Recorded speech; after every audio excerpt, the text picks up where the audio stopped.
The morning the security alarms failed, no one noticed the man quietly carrying a cardboard box through the revolving doors.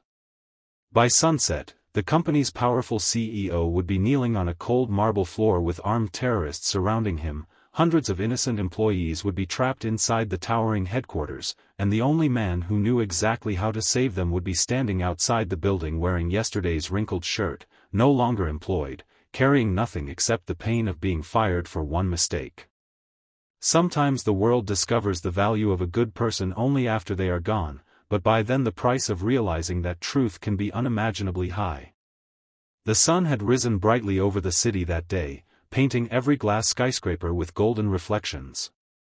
It was the kind of peaceful morning that convinced everyone life would continue exactly as planned. People hurried toward offices with cups of coffee, parents kissed their children goodbye before school, and traffic rolled through downtown as if nothing extraordinary could possibly happen. Yet hidden beneath that ordinary beginning was a tragedy waiting to unfold, one that would test courage, forgiveness, and the meaning of true loyalty. Marcus Hale had spent the last 7 years protecting people who barely knew his name. As head bodyguard for the billionaire CEO Adrian Whitmore, Marcus had stood through endless meetings, charity galas, business conferences, and overseas trips.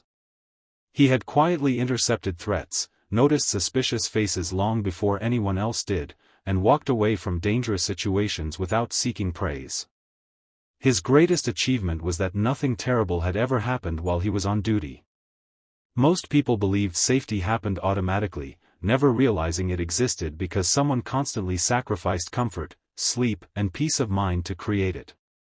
Marcus's world, however, did not end when he removed his earpiece each evening. Waiting for him at home was his 9-year-old daughter Nora, whose bright smile erased the exhaustion from even his hardest days. After losing his wife to a sudden illness 4 years earlier, Marcus had become both father and mother. He packed school lunches before sunrise, braided Nora's hair after watching online tutorials late into the night, attended parent-teacher meetings, and still reported for security duty before anyone else. Every paycheck disappeared into rent, school supplies, medical bills from his late wife's treatment, and the dream that one day Nora would never have to worry about money again. Then came the mistake that destroyed everything. During a crowded technology conference, Adrian Whitmore insisted on greeting investors personally despite Marcus recommending a controlled exit. In the confusion, a determined journalist slipped through the security barrier and rushed toward the CEO.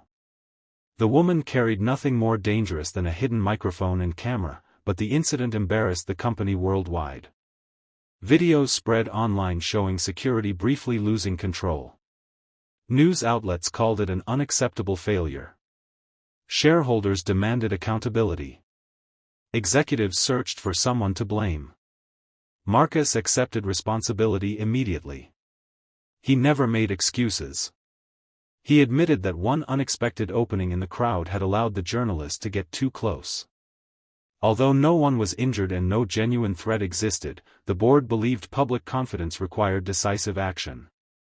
The man who had prevented hundreds of unseen dangers over 7 years was judged entirely by one visible mistake lasting less than 10 seconds.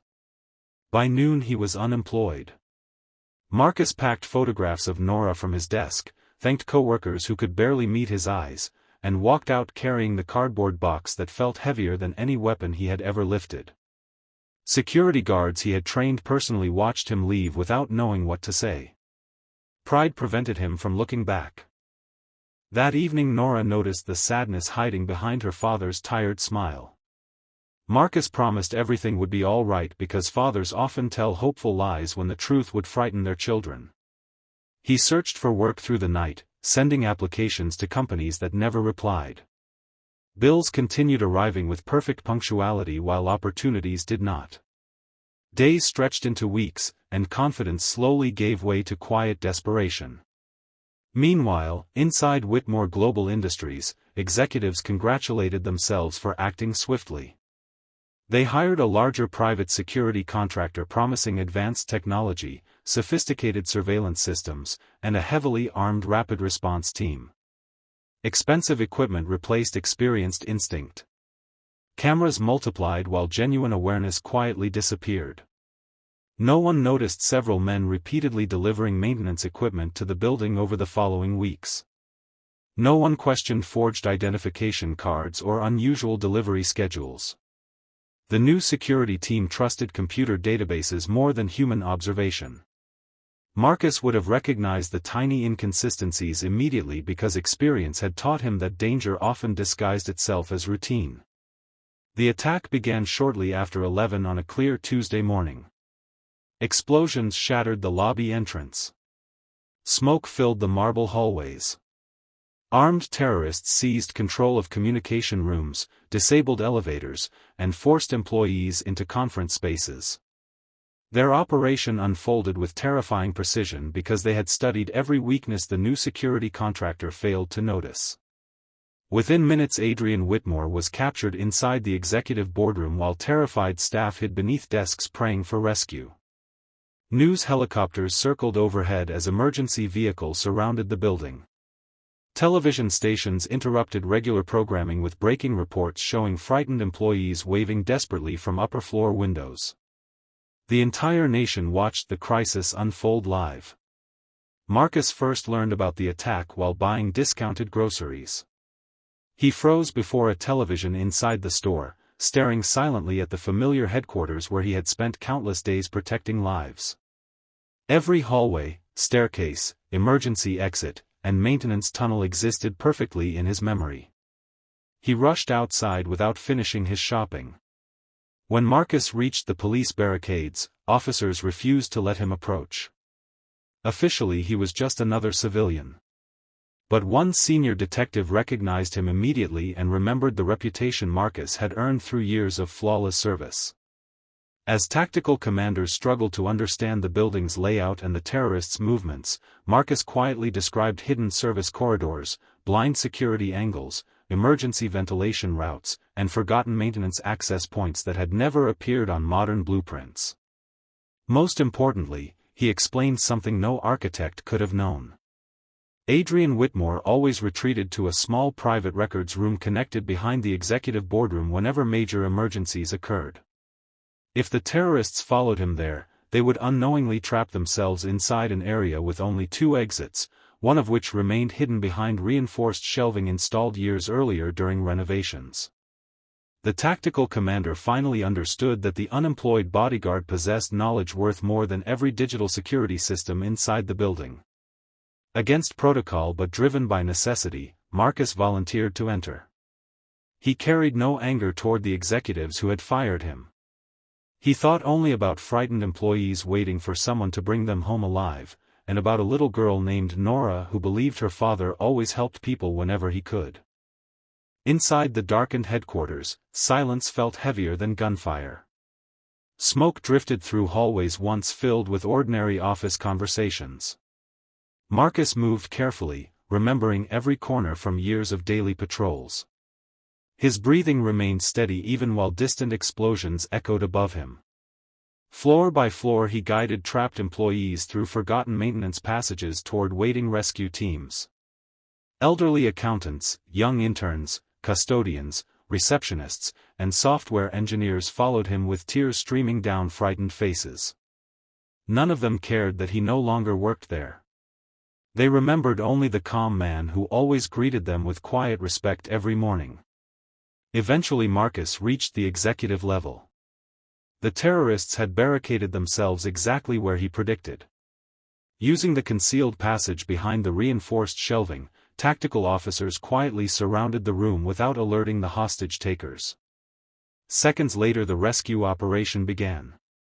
Chaos erupted briefly before disciplined teamwork overwhelmed the attackers. Adrian Whitmore emerged shaken but alive, surrounded by officers who had entered through routes only Marcus remembered.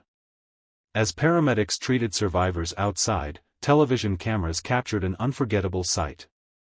Marcus sat alone on an ambulance step while blood from a minor shoulder wound stained his torn shirt. He looked exhausted rather than heroic. His first request was not for recognition but for permission to call Nora because she would be worried after seeing the news. Across the city, millions watched that simple moment. The story spread faster than the attack itself. Reporters uncovered how the man responsible for saving the CEO and dozens of employees had been dismissed only weeks earlier for a single mistake after years of faithful service. Public opinion shifted overnight. People began asking how organizations could so easily forget years of loyalty because of one imperfect moment. Adrian Whitmore recovered physically within days, but emotionally he carried a burden far heavier than fear. He replayed every meeting where Marcus had quietly offered wise security advice, every long day the bodyguard had stood nearby without seeking attention, and every opportunity leadership had missed to show compassion instead of convenience. He realized that true character reveals itself not during success but during failure, and the company had failed one of its finest people. A week later the headquarters reopened. Instead of holding a press conference celebrating the company's recovery, Adrian invited every employee into the main atrium. There, before hundreds of workers and countless news cameras, he acknowledged the painful truth that leadership had mistaken perfection for excellence. He admitted that one mistake had erased years of extraordinary service in their eyes, while Marcus had never allowed one act of unfairness to erase his commitment to protecting innocent lives. Marcus was offered his position back, but this time with complete authority to redesign the company's entire security division and establish a program dedicated to supporting employees facing personal hardships. He accepted, not because of the salary or title, but because forgiveness builds stronger futures than bitterness ever can. The greatest reward arrived later that evening. Nora visited the office after school holding a small handmade drawing. It showed her father standing beneath a bright daytime sky with people safely walking behind him. Above the picture she had written in uneven handwriting that heroes are not people who never make mistakes. Heroes are people who keep doing the right thing even after the world stops believing in them. Marcus framed that drawing instead of the awards the company later presented to him. Every morning it reminded him that courage is not measured by applause, promotions, or public recognition. It is measured by the quiet decision to remain kind, honorable, and selfless when life gives every reason to become bitter. The headquarters eventually became known not only for surviving one of the nation's most terrifying hostage crises but also for changing the way it valued the people who protected it. Employees were treated with greater compassion, leaders learned to judge character over isolated failures, and Marcus became living proof that second chances often rescue far more than the person receiving them. If this story moved you, take a moment to reflect on someone in your own life who deserves appreciation for the quiet sacrifices they make every day. Sometimes the strongest people carry the heaviest burdens without ever asking for recognition. Thank you for spending this time with this story. May it remind you that kindness, forgiveness, and unwavering courage can change lives long after the darkest moments have passed, and that one mistake should never define a lifetime of faithful service.